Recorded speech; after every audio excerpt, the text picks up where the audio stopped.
성경 말씀 보시겠습니다. 오늘 우리가 은혜 받을 말씀은 시편 56편 말씀입니다. 시편 56편 말씀 1절 말씀부터 마지막 절 13절까지 말씀을 제가 한 절 읽고 여러분들 한 절 읽고 말씀을 교독하겠습니다. 시편 56편 구약성경 842쪽에 있습니다. 제가 먼저 1절 읽습니다. 여러분들 2절을 읽으시면 되겠습니다. 하나님이여 내게 은혜를 베푸소서. 사람이 나를 삼키려고 종일 치며 압제하나이다.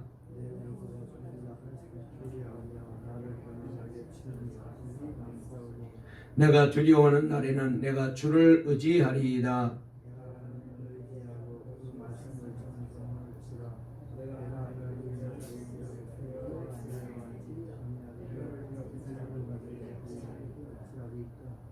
그들이 종일 내 말을 곡해하며 나를 치는 그들의 모든 생각은 사악이라.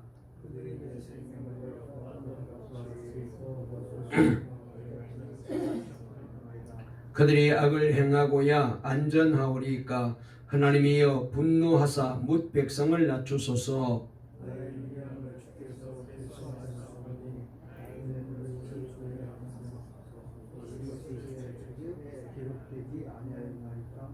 내가 아뢰는 날에 내 원수들이 물러가리니 이것으로 하나님이 내 편이심을 내가 아나이다.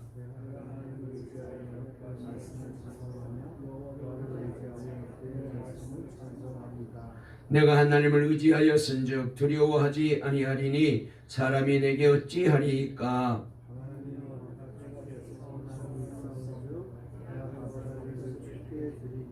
다 같이 했습니다. 주께서 내 생명을 사망에서 건지셨습니다. 주께서 나로 하나님 앞 생명의 빛에 다니게 하시려고 실족하지 아니하게 하지 아니하셨나이까. 아멘.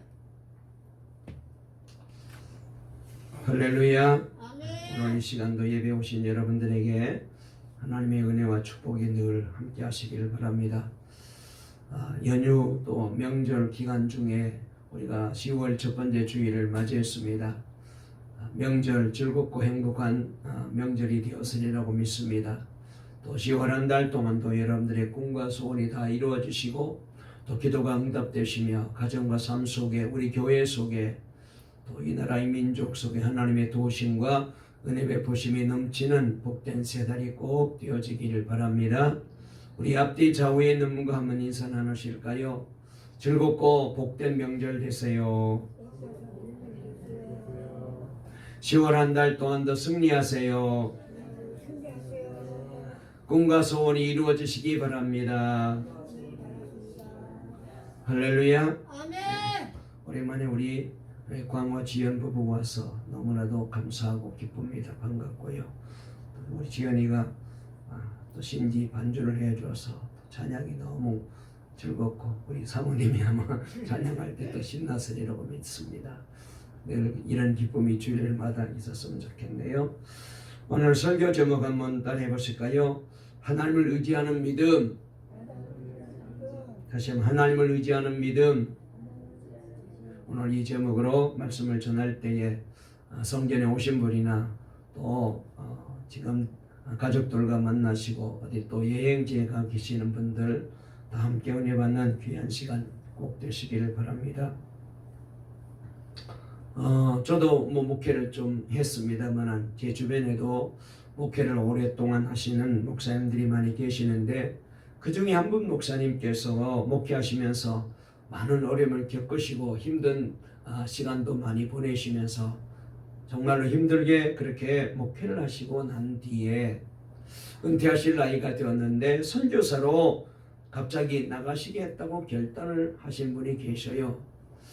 그래서 은퇴하실 나이인데 왜 하필이면은 그동안도 목회하면서 고생도 참 많이 하셨는데 또 선교사로 나가시려고 하느냐라고 제가 물어봤더니 그래서 목사님 어떻게 그런 놀라운 결단 정말로 귀한 결단을 하셨습니까? 라고 물었더니 그분이 뜻밖에도 이런 말씀을 하셨습니다. 목사님, 이제야 내가 주님을 의지할 믿음이 생겼습니다. 그래요.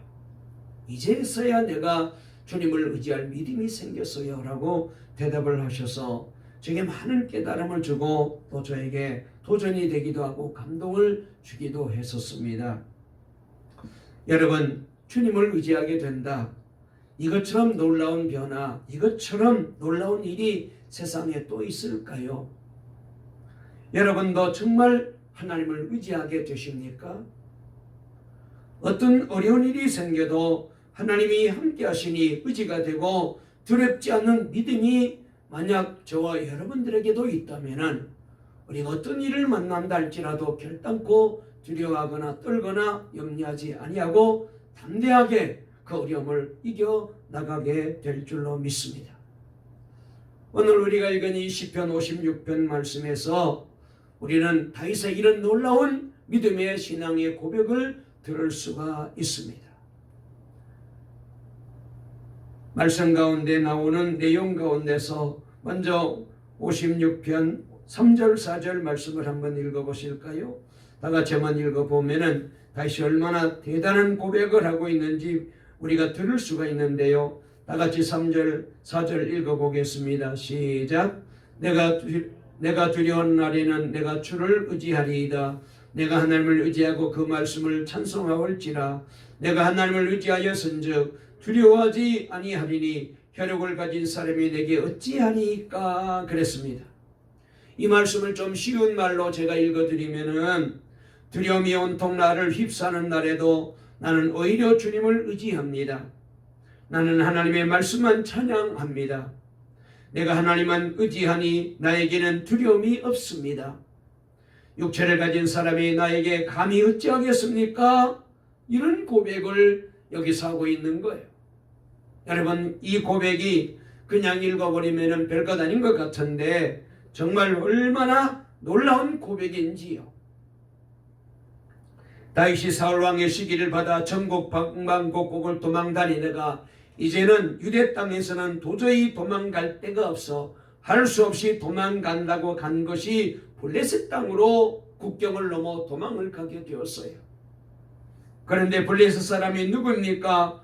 골리앗의 블레셋 사람 아닙니까? 그러니 이제 다윗은 블레셋 사람들에게 볼모처럼 잡혀 지내는 신세가 된 거예요. 이른 벽에서 기록된 시가 바로 이 시편 56편 말씀입니다.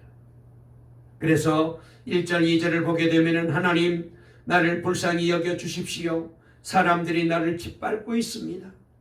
온종일 나를 공격하며 억누릅니다. 나를 비난하는 원수들이 온종일 나를 짓밟고 거칠게 나를 공격하는 자들이 참으로 많아지고 있습니다.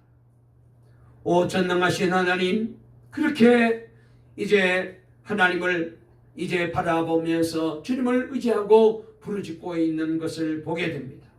그러면서 그가 하는 고백의 가장 핵심적인 메시지는 뭐냐? 내가 주님을 의지하리이다 라고 선언하고 있다는 점입니다.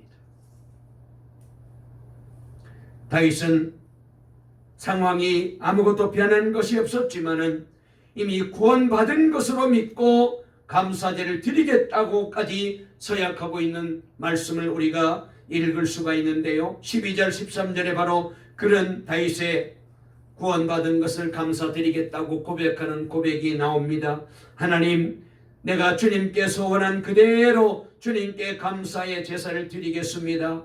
주님께서 내 생명을 죽음에서 건져주시고 내가 생명의 빛을 받으면서 하나님 앞에서 거닐 수 있게 내 발을 지켜주셨기 때문입니다 라고 확신에 찬 고백을 하고 있어요. 달라진 게 아무것도 없습니다. 바꿔진 게 없어요. 여전히 다윗의 주변에는 위협이 도사리고 있고 사울왕은 여전히 다윗을 죽이려고 혈안이 되어 있는데 그런데도 불구하고 다윗은 놀라운 신앙의 고백을 하고 있는 것을 보게 됩니다. 여러분, 저와 여러분도 이런저런 우여곡절과 그리고 힘든 상황, 어려운 여건을 지나면서 이렇게 하나님을 의지하게 되오셨습니까? 여러분, 하나님을 의지하라가 아닙니다. 이것은 명령으로 되는 문제가 아니거든요. 제가 여러분들에게 여러분 두려운 일이 일어날 때마다 두려운 일이 생길 때마다 하나님을 의지하십시오. 그래서 여러분들이 아멘 이제는 우리도 목사님 설교대로 하나님만 의지하고 살겠습니다라고 그렇게 해서 되면은 얼마나 좋겠어요. 그게 안 되잖아요. 문제는 결단한다고 결심한다고 하나님을 의지하게 되는 것이 아니라는 거예요. 하나님께 온전히 순종하겠다 아무나 고백할 수 있는 고백이 아닙니다. 하나님이 정말 좋으신 하나님으로 믿어지게 되고 그런 체험이 있어지고 그렇게 의지할 수 있는 분으로 여겨져야 가능한 일이에요. 그래서 믿음은 신비한 것입니다. 믿음은 눈이 뜨이는 것입니다. 믿어지는 것이어야 진정으로 믿음인 거예요. 다윗은 어떻게 그런 믿음을 가질 수 있었을까요? 다윗의 이 믿음을 이해하려면은 다윗의 생애 전체를 보아야 됩니다. 다윗의 믿음은 목동 시절부터 계속하여 자랐습니다. 타고난 것도 아니었고 한순간에 하늘에서 떨어진 것이 아니라는 그런 얘기입니다. 물론 다윗도 어려움을 당하고 위험을 만나게 되면은 흔들리고 두려움을 느꼈다고 했습니다. 그래서 8절에 보니까 나의 방황을 주께서 헤아리시고 내가 흘린 눈물을 주님의 가죽부대에 담아 두십시오. 이 사정이 주님의 책에 기록되어 있지 않습니까? 이렇게 고백하잖아요. 물맷돌 하나로 골리앗을 쳐 죽였던 이스라엘의 영웅이었던 다윗이었지만 이처럼 두려움에 떨고 울고 또 울었던 그런 다윗입니다. 그러나 그런 순간에도 다윗은 하나님을 바라보았고 또 순종하였기에 담대한 믿음, 하나님이 의지가 되는 이런 놀라운 믿음의 자리에 올라가게 된 것입니다. 물론 다윗의 믿음이 다윗의 노력 때문이었습니까? 하나님의 은혜가 다윗에게 부어졌기 때문에 그런 믿음도 있었던 것이지요. 게다가 여러분 다윗은 우리가 잘 아는 대로 살인자입니다. 그는 간음자입니다. 우리보다 더 악한 죄인이기도 했잖아요. 그러나 같은 은혜를 받아도 다윗의 믿음이 이별난 것은 잘하든 못하든 늘 하나님과 살다 보니 어느덧 이제는 하나님을 의지하는 믿음의 사람으로 바뀌어지게 된 거예요. 여러분, 우리가 흔들리게 되는 것은 사람 때문이다, 환경 때문이다, 이렇게 우리가 다른 사람에게 핑계를 대고 거기에다가 원인을 두고 말을 많이 합니다만 사실 흔들리는 것은 자기 자신의 문제예요. 환경이 아닙니다. 주변의 사람들이 악하기 때문에 내가 흔들리는 게 아니에요. 신경림 시인이 쓴 갈대라는 시가 있어요. 거기 보면은 이런 시가 적혀 있는 것을 보게 됩니다. 언제부턴가 갈대는 속으로 조용히 울고 있었다. 그런 어느 밤이었을 것이다. 갈대는 그의 몸이 흔들리고 있는 것을 알았다. 바람도 달빛도 아닌 것, 갈대는 저를 흔드는 것이 제 조용한 울음인 것을 까맣게 몰랐다. 그랬어요. 자기가 흔들리고 있는 것이 바람 때문에 아니라는 거예요. 달빛 때문도 아니라는 거예요. 자기 안에 아픔이 있었고 흔들림이 있었고 그것 때문에 흔들리고 있다는 거예요. 사람들은 주위 환경이 그리고 주변의 어려움이 자기를 흔드는 줄 압니다. 자기는 가만히 있고 싶은데 주위에서 자기를 마구 흔드는 줄 알고 있습니다. 실은 자기가 울고 있었던 거예요.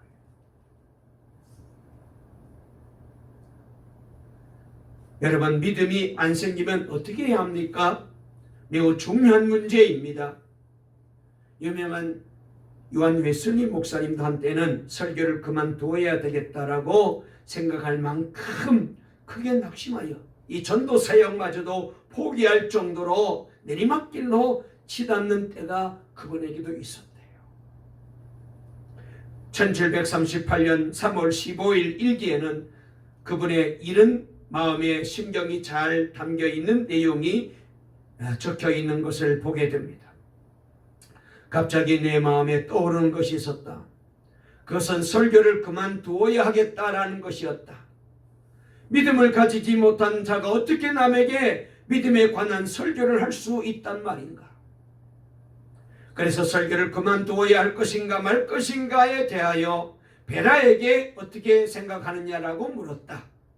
그러자 그는 절대로 설교 사역을 그만두어서는 안 된다라고 대답했다. 그래서 나는 믿음이 없는 내가 어떻게 믿음에 대해서 설교를 할 수 있겠느냐며 설교를 계속 해야 한다면 무엇에 대한 설교를 해야 좋겠느냐고 물었다. 그랬더니 그가 이렇게 대답했다. 믿음을 갖게 되기까지 믿음에 대해서 설교하세요. 그리고 하나님이 믿음을 주셔서 믿음을 갖게 되거든 그 믿음으로 믿음에 대해서 설교하세요. 그래서 요한일서에는 베라의 권고를 하나님이 베라를 통하여 자기에게 주신 하나님의 음성으로 받아들인 후에 더욱 열심히 믿음에 대해서 설교를 했답니다. 그리고 그 후 2달 후에 요한 웨슬리는 성령을 체험하게 됩니다. 우리가 믿음이 없다 하지만 겨자씨앗만한 믿음은 다 가지고 있잖아요. 여러분, 오늘 이 자리에 예배하러 나온 것이 그냥 된 게 아닙니다. 믿음으로 나온 거예요. 우리가 두려움으로 마음이 흔들려 탄식하고 좌절할 때 그때도 여전히 우리 안에 믿음이 있는 거예요. 그 믿음으로 하나님께 나아가 하나님께 기도하고 하나님의 말씀에 귀를 기울이면 하나님께서는 어느 순간 하나님이 의지가 되는 담대함과 찬양과 감사를 저와 여러분에게 부어주시는 거예요. 그래서 여러분, 우리가 이 예배를 포기할 수 없는 게, 오늘은 내가 예배 시간에 은혜를 못 받았을지라도 새벽에도 은혜 주실 수 있고 수요일 밤에도 은혜 주실 수 있고 금요 기도 시간에도 은혜 주실 수 있고 하나님이 언제 성령으로 역사할지 모르기 때문에, 그래서 우리는 이 겨자씨알 만한 믿음을 가지고 주님 앞에 나오면 하나님이 그 믿음 보시고 어느 순간에 역사하는 거예요.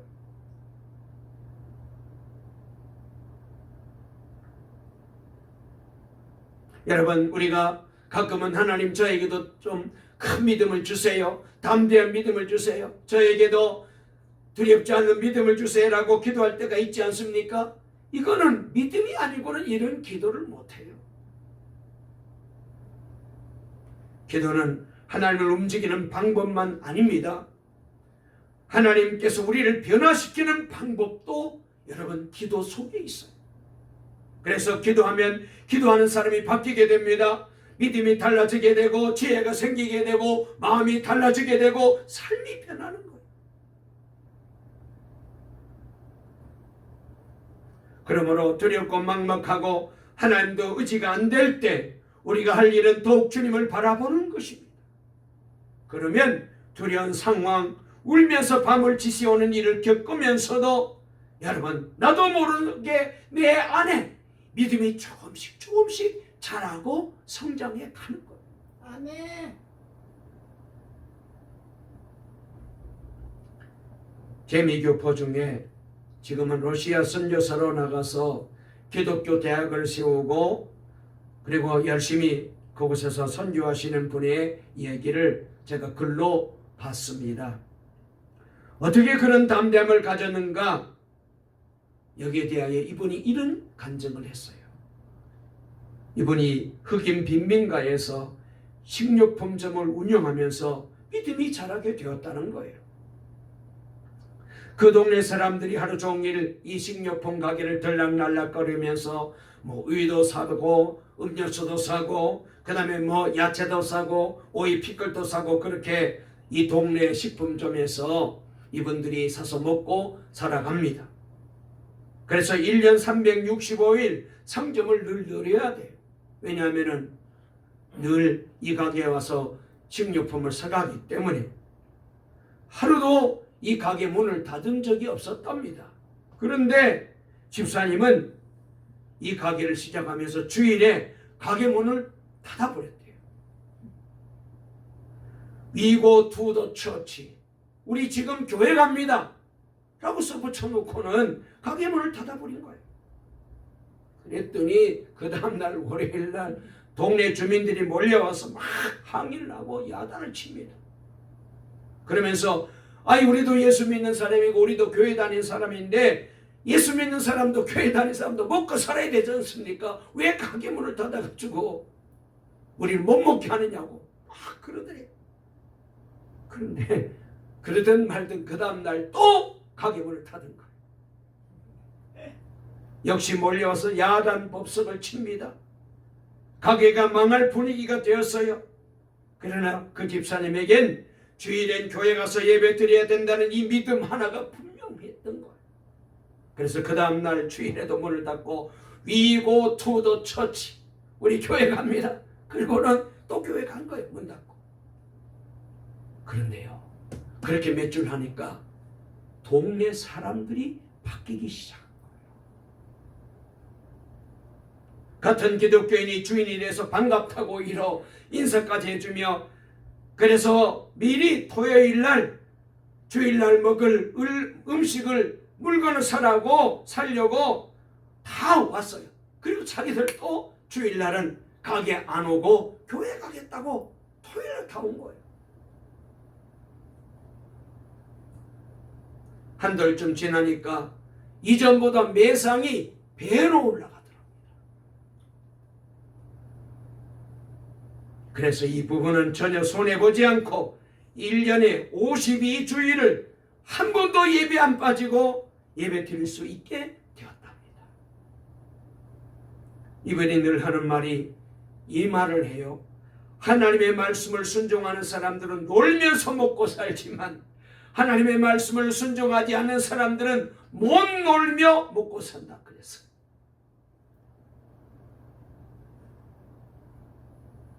이번 자녀가 셋인데 모두 훌륭한 대학을 나올까요? 한 끼도 굶은 적이 없었고 이제는 가게를 처분하시고 러시아 선교사로 가서 선교사로 활동하고 계셔요. 여러분, 믿음이 중요한 거예요. 작은 믿음을 가지고 끝까지 믿음으로 버티면 하나님이 역사하십니다. 그래서 사도 바울은 빌립보 교회에 편지하기를 빌립보 1장 6절에 보니까 너희 속에 착한 일을 시작한 이시가 그리스도 예수의 날까지 이루실 줄을 우리가 확신하노라 그랬어요. 우리 마음에 오신 주님은 우리를 결국 하나님을 의지하는 믿음의 용사로 변화시켜 주실 것입니다. 사랑하는 여러분, 저와 여러분도 이런 믿음의 사람 되시기를 주의 이름으로 축원합니다. 그래서 이런 믿음을 가지고 예배 오시고 이런 믿음을 가지고 성전에 오시고 이런 믿음을 가지고 주님을 찾아오면 우리 주님께서 은혜 주시는 거예요.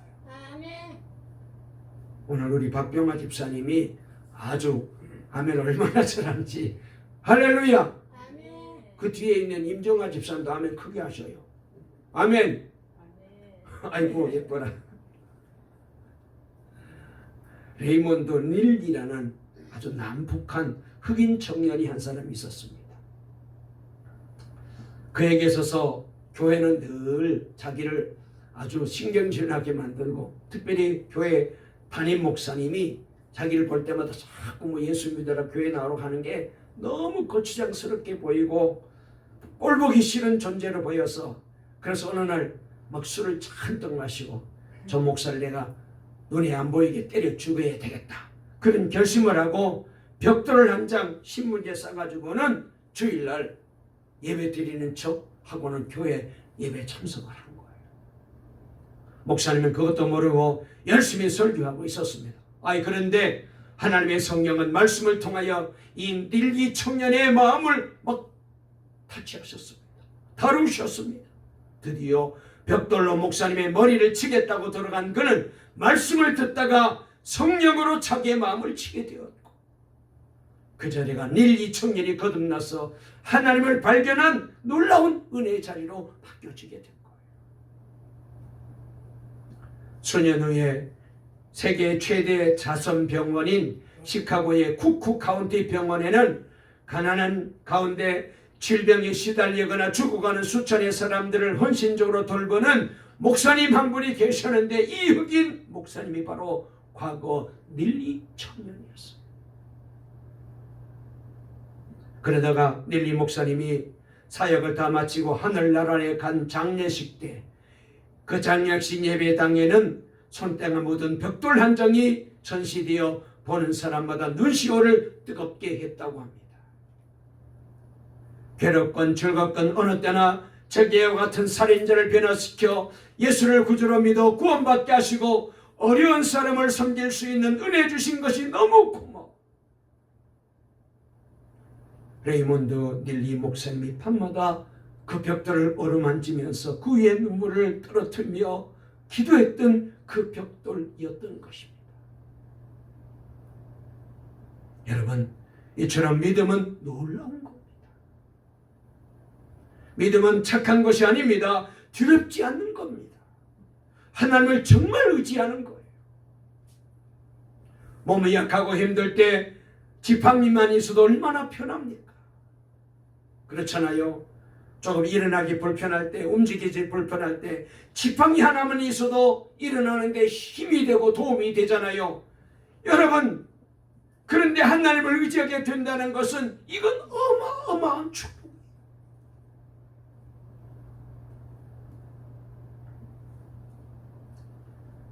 열심히 절간에 다니며 부처를 믿는 할머니 한 분이 계셨는데, 이 자기 아들이 폐병에 걸리는데 절간에 가서 아무리 불공을 드려도 아들 병이 낫지를 않으니까 누가 얘기하기를 교회 목사님께 가서 기도받으면 병이 낫는다 얘기를 듣고 목사님을 찾아와서 자신의 아들 병을 좀 고쳐달라고 부탁을 합니다. 그래서 목사님이 그 할머니에게 예수 잘 믿으면 하나님이 고쳐주신다고 말하면서 아들과 같이 교회로 나오라고 권면을 했어요. 그때부터 이 할머니가 교회를 빠지지 않고 열심히 나오는데, 그리고 기도도 새벽에도 빠지지 않고 기도하는데, 어느 날 목사님이 추운 겨울인데 새벽 기도를 인도하기 위해서 일찍 교회 안으로 들어갔더니 할머니가 강대상 앞에서 그 추위를 이겨내면서 기도하고 있는 모습이 눈에 들어온 거예요. 너무나도 고맙고 감사해서 밤새도록 추위를 이겨가며 강대상 앞에 기도하는 이 할머니의 믿음이 대단해서 기특해서, 그래서 할머니를 위해서 기도해 드리려고 목사님이 할머니 옆에 무릎을 꿇고 앉았는데 할머니 기도 소리가 목사님 귀에 들려왔어요. 그런데 이런 기도를 합니다. 아이고 답답해, 아이고 답답해, 아이고 답답, 아이고 답답, 보리 가을 보리 답답해, 보리 가을 보리, 계속 그렇게 기도하는 거예요. 그래서 도대체 무슨 기도를 이렇게 하시나?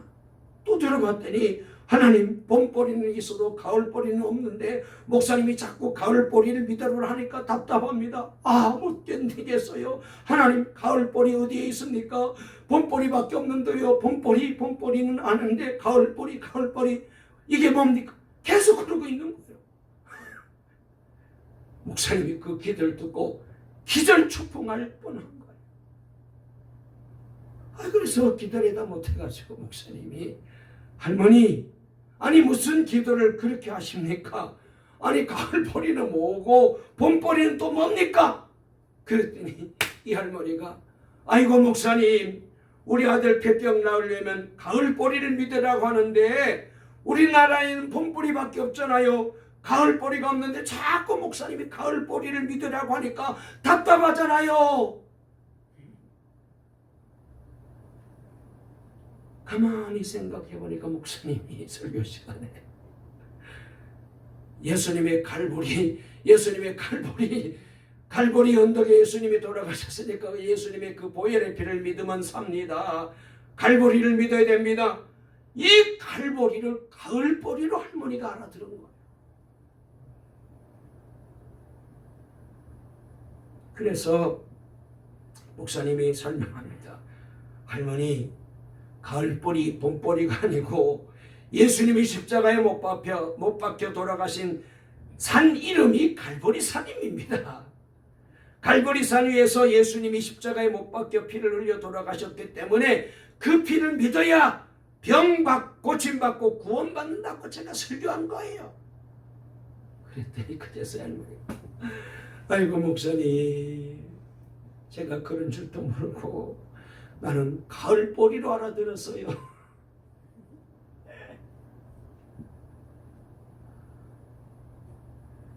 사랑하는 여러분, 기도해야 돼요. 간절한 마음으로, 사모하는 마음으로 기도하고 예배에 오세요. 그때 만약 주님의 임재가 느껴지지 않을 때 주님 하고 부르세요. 그리고 더 갈망해서 주님을 찾고 부르세요. 주님이 우리에게 요구하시는 것은 단 한 가지입니다. 어린아이처럼 주님만 바라보고 주님만 의지하고 주님만 믿고 주님 앞에 나오는 거예요. 그러면 하나님께서 다윗에게 은혜 주신 것처럼 저와 여러분에게도 은혜 주시고 복 주실 줄 믿으시고 이 믿음 가지고 주님 앞에 나오는 저와 여러분 되시기를 간절히 주의 이름으로 축원합니다. 축원합니다. 살아계신 하나님, 하나님을 의지하는 믿음, 이 다윗이 가지고 있었던 이 믿음, 오늘 우리 동강교회 모든 성도들에게도 이 믿음 허락해 주시옵소서. 아직까지 믿음이 담대하지 못하고 아직까지 믿음이 크지 못할지라도 겨자씨할 만한 믿음만 있어도 산을 옮길 수 있다고 우리 주님이 말씀하셨습니다. 이 믿음 가지고 예배에 나오시고 이 믿음 가지고 기도에 나오시고 이 믿음 가지고 주님 앞에 나와 주님 붙잡고 강대상 붙잡고 기도하면 병마가 떠나가고 문제가 떠나가고 그리고 소원이 이루어지고 기적이 일어날 줄 믿습니다. 이 복을 누리며 살아가는 우리 동강의 모든 성도님들 다 되게 도와 주시옵소서. 예수님의 이름으로 기도 올리옵나이다. 아멘.